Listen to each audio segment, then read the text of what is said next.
네, 레드캠프 오늘은 하태경 국민의힘 의원과 함께합니다. 어서 오세요. 예, 안녕하세요. 지금 뭐 정치권의 한 이슈는 이거이기 때문에 이 문제부터 좀 여쭤봐야 될 것 같은데 김남국 의원 코인 논란이 있잖아요. 일단 민주당이 이제 그러니까 쇄신 의총에서 결의문을 내놓았는데 탈당과는 무관하게 진상조사 계속하고 그 결과를 발표할 수도 있다. 이런 취지의 지금 결의문을 채택을 했는데 어떻게 평가하십니까? 그러니까 제일 큰 게 이제 탈당계를 접수 안 했어야죠.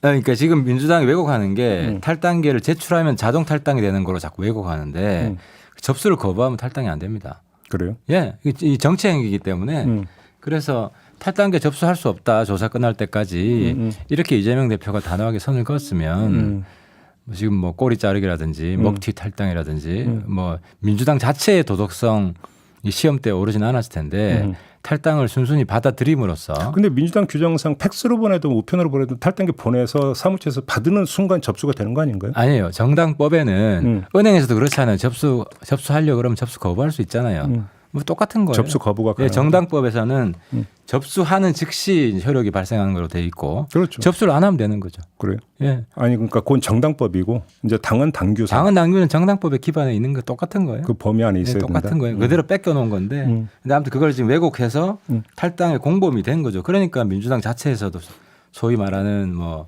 쇄신파 많은 사람들이 탈당에 대해서 지금 내부 비판을 하고 있는. 그러면 진상조사를 해도 별로 나올 거 없을 거다 이렇게 보세요. 진상조사 안 하려고 내보낸 건데 목적이 진상조사 안 하고 윤리감찰 안 하려고 내보낸 거라고 생각할 수밖에 없죠. 아니면 탈당을 거부하면 되는데. 그래요. 그러니까 어차피 그러면 진상조사는 계속 가동이 된다 하더라도 별로 나올 건 없을 것이다. 거기다가 지금 변수가 어제 압수수색 들어갔잖아요. 검찰이. 네, 그렇죠. 그러니까 이게 어떤 영향을 미칠 거라고 보세요. 검찰 수사가. 그러니까 이제 국민들은 그걸 바라는 것 같아요. 정치권이 국회가 자기 정화 능력이 있느냐. 그렇죠. 근데 이제 김남국 건은 검찰 압수수색은 이제 법적인 측면이고 이제 국회 윤리적인 측면이 있거든요. 사실상 이제 본업이 코인업자고 국회의원은 알바한 거다. 이게 거의 명확해지고 있잖아요. 이 사실 하나만으로도 의원 징계를 할 수 있어요.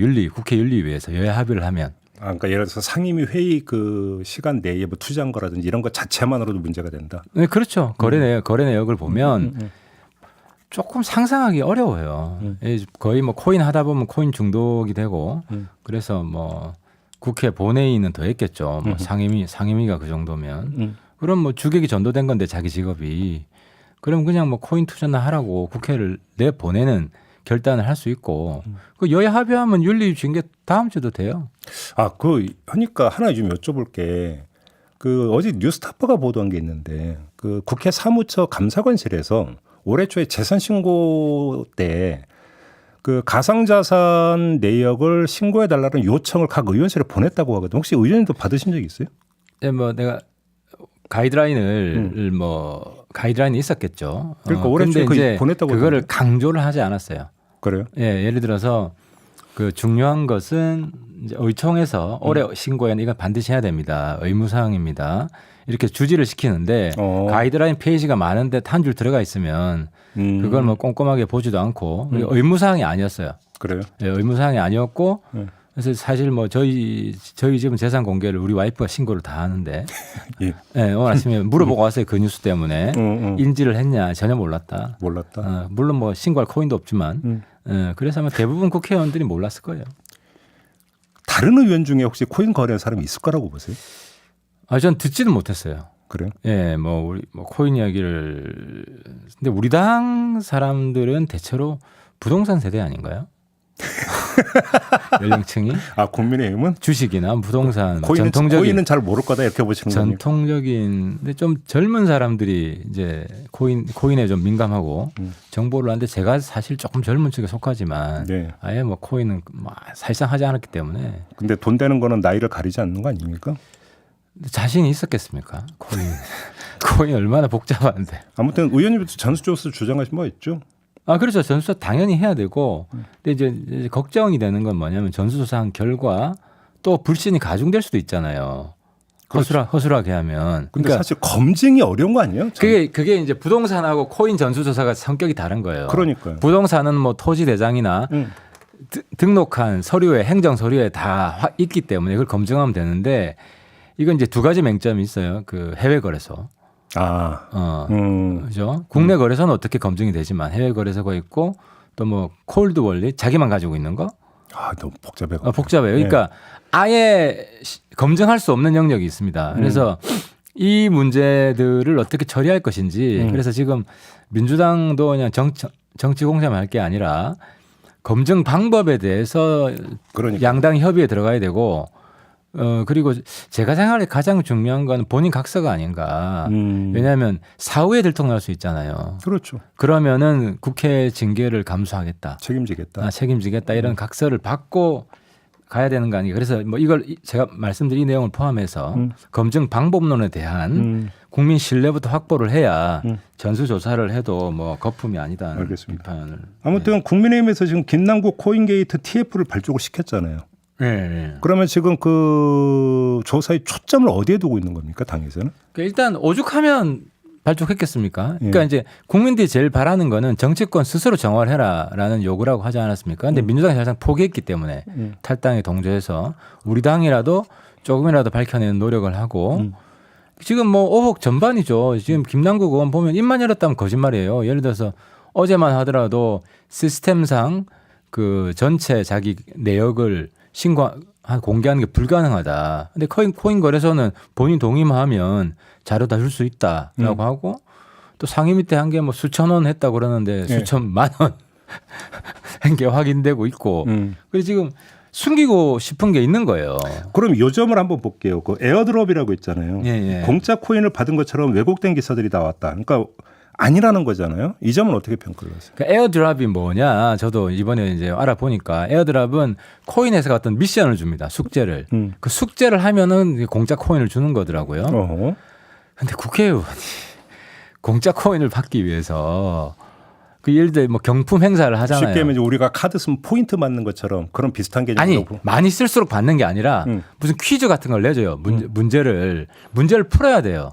그러면 이제 경품 행사 있으면은 문제를 풀면은 열심히 푸는 거죠. 그 경품을 끝까지 받기 위해서. 그런 행위를 하진 않죠. 그러면 아무튼 그러면 최소한 에어드롭이 그러니까 윤리적인 문제는 있는 거예요. 로비라든지 이해충돌 이런 거하고는 상관은 없다고도 볼 수 있겠네요. 그렇게 놓고 보면. 근데 이제 로비는 어제 분석한 전문가들 이야기 쭉 들어보면 제일 가능성이 높은 거는 내부 정보. 그러니까 상장 전에 상장 직전에 사서 상장을 언제 한다는 정보를 알고 있으면 상장 직전에 사서 상장 때 확 뛰잖아요. 그게 세 가지가 밝혀졌어요. 위믹스, 마블엑스, 메타콩즈. 위믹스, 마블엑스는 P2E 게임 코인이에요. 그리고 메타콩즈는 NFT 코인이에요. 그러니까 둘 다 본인이 프로모션을 했거든 정치적으로. P2E는 공동 법안 발의하고 NFT는 이재명 대표랑 그 대선 후보 때 NFT 프로모션 행사하고 정책상 할 수 있다고 보는데 본인이 이렇게 엄청나게 가지고 있으면 이게 끼면 안 되죠. 이해충돌이고 이게 윤리적인 문제가 있죠. 그래서 이런 내부 정보를 이용해서 차익을 얻었으면 그리고 그 기업체가 내부 정보를 줬으면 이게 정치자금법 위반 소지도 있거든요. 그래서 검찰에서 지금 압수수색 들어간 거고. 예, 알겠습니다. 그 아까 JB타임즈에서 전해드렸는데 이제 최고위원 보선 들어가잖아요. 국민의힘에서. 그래서 이제 그 후보자에게 이제 그 뭐 질문 항목 가운데 하나가 바로 이 부분. 그러니까 보유한 적이 있었느냐. 이 질문은 이제 그 포함시키기로 했다고 하는데 어떻게 평가하십니까? 이제 그게 이제 전수조사 출발이 되겠죠. 저 당내에서도 전수조사 아마 검토하고 있을 거예요. 어차피 해야 돼요. 할 수밖에 없고. 근데 최고위원 후보자한테 그 조사할 거면 지금 뭐 최고위원들한테 바로 다 해도 되는 거 아닌가요? 더 나가서 의원들한테도? 당연하죠. 그러니까. 당연하죠. 근데 이제 제가 말씀드렸지만 성공적인 그 국민들한테 박수 받는 전수조사가 될 수 있게 하기 위해서는 꼼꼼한 사전 준비가 필요하다 하는 거죠. 그리고 이게 그러니까 저번에 이제 부동산 조사할 때는 권익위한테 맡겼잖아요.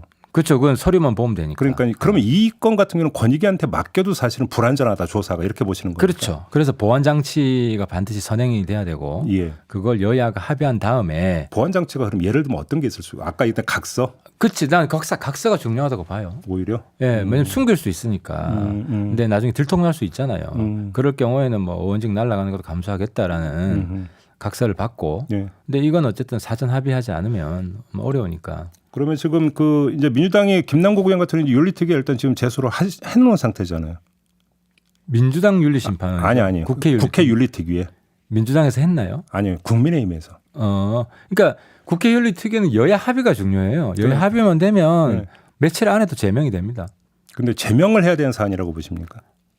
본업이 국회의원이 아니잖아요. 그렇게 보신다? 너무 당연하죠. 김남국 건은 그거 하나만으로 제명 사유 충분해요.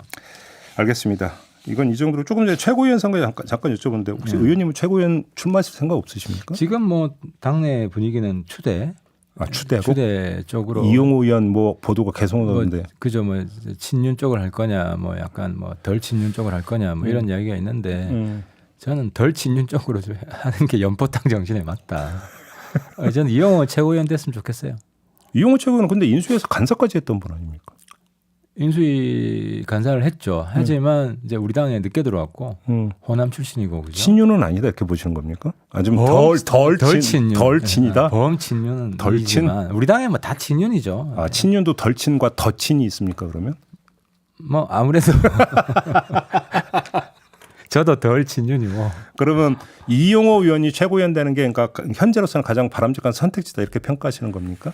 네, 저는 그렇게 생각합니다. 그래요? 적임자 같습니다. 저번에 그 홍준표 시장 인터뷰 때 홍준표 시장은 좀 중진이었으면 좋겠다. 이런 개인 의견은 좀 필요가 하던데. 아니 뭐 이렇게 뭐 당내 문제 이렇게 쓸데없이 자꾸 개입 아니 근데 발언하는지 모르겠어요. 왜 이렇게 사이가 안 좋으세요? 사이가 안 좋은 게 아니라 명확한 잘못을 했잖아요. 명확한 잘못을 했고 그 뭐 아니, 대통령이 잘못해서 비판하는데 이재명 대표 만난 거 말씀하시는 겁니까? 아니, 만난 건 문제가 없지만 만나서 왜 자기 집 험담을 늘어나요 팔푼이처럼. 아무래도 팔푼이는 좀 너무 과한 표나. 근데 모질하는 거죠. 그건 정치적으로 모자란 행위예요. 굉장히 그렇죠. 네. 욕들어도 싸죠. 그리고 본인도 어저께인가 대통령한테 뭐 총을 겨누지 않겠다, 뭐 나를 세우지 않겠다라고 사실상 반성문을 썼거든요. 반성문을 썼으면 사과를 해야지. 난 이분이 자기의 잘못에서 사과하는 적을 한 번도 본 적이 없어요. 근데 홍준표 시장이 왜 그런다고 생각을 하세요? 그러니까 정치적 발언도 되게 많이 하잖아요. 그러니까 그 정치를 너무 오래 가지고 네. 관성이 강해져서 관성 정치적 사리분별 능력이 많이 떨어진 거죠. 그렇게 보세요. 예, 그렇죠. 실언을 한 거예요, 그냥. 종종 실언을 많이 하고 있고. 근데 요번에 그 발언을 넘어서서 제 기억이 좀 짧아서 그런지 모르지만 그 광역단체장, 기초단체장 통틀어서 홍준표 시장처럼 정치적 발언을 많이 하는 단체장을 본 적이 없는 것 같아갖고. 그 본인의 마음이 이제 대구시정에는 가 있지 않고 그 자기만 보고 있는 겁니까? 다른 데 있다는 거죠. 그래요? 다른 데 있다는 거고. 마음이 콩밭에 있다.